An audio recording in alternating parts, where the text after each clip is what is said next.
Hello, কি অবস্থা সবার, কেমন আছেন?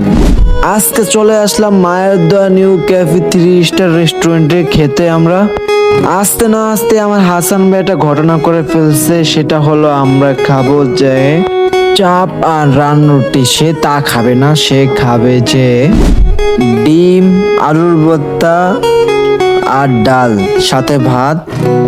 সে নাকি এগুলা খাবে, সে আমাদের সাথে চাপ আর নান রুটি খাবে না, তাই সে এগুলি খাইতেছে। কি আর করার, তো কথা বলতে বলতে চলে আসে আমাদের নান রুটি সাথে সস আর দিছে চাপ আমাদেরকে, তাই আমরা এগুলা খাইতে বসে পড়ছি। তো দেখি এগুলার টেস্ট কিরকম হয়, তাই আমি নান রুটি নিলাম আর সাথে একটু চাপ নিলাম। দেখি এখন খেয়ে কিরকম টেস্ট। হ্যাঁ, অনেক ভালোই টেস্ট, খাইতে অনেক ভালোই টেস্ট আছে। ভালো টেস্ট পেয়ে আমি চাবে চাবে ভালো মতন খেতেছিলাম। তো খাইতে খাইতে আমার পরে একটা খাওয়া শেষ, কিন্তু আমার বন্ধুর একটা খাইতে অনেক সময় লাগতেছে, কারণ সে নান রুটি খাইতে পারে না, তাই তার অনেক কষ্ট হইতেছে, অনেক জোর জবরদস্তি করে খাইতেছে।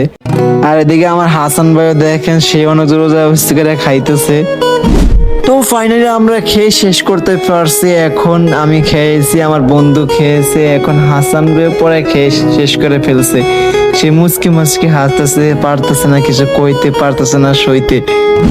তো ফাইনালি আমরা বিল দিয়ে বাইর হয়ে গেলাম রেস্টুরেন্ট থেকে। এখন আমাকে নিয়ে যেতেছে তারা একটা দোকানে, সেই দোকানে নিয়ে বলে তারা ঠান্ডা খাওয়াবে। তাই তো দোকান থেকে অবশেষে আমি ঠান্ডা হাতে নিলাম।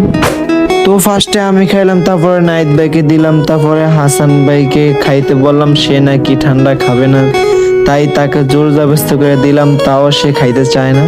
পরে অবশ্যই সে ঠান্ডা হাতে নিল, তো একটু গিলল, তারপরে আমাকে আবার দিয়ে দিল সে খাইতে। আসলে একটা জিনিস কি, সবে একসাথে মিলে জেলে খেলে সেই জিনিসটার মজা অন্যরকম, তাই আমরা 3জন মিলে একটা স্পিড খাইলাম। তো আজকের ভিডিওটা আমার এই পর্যন্ত ছিল। টাটা, গুড বাই, আল্লাহ হাফেজ, ভালো থাকবেন।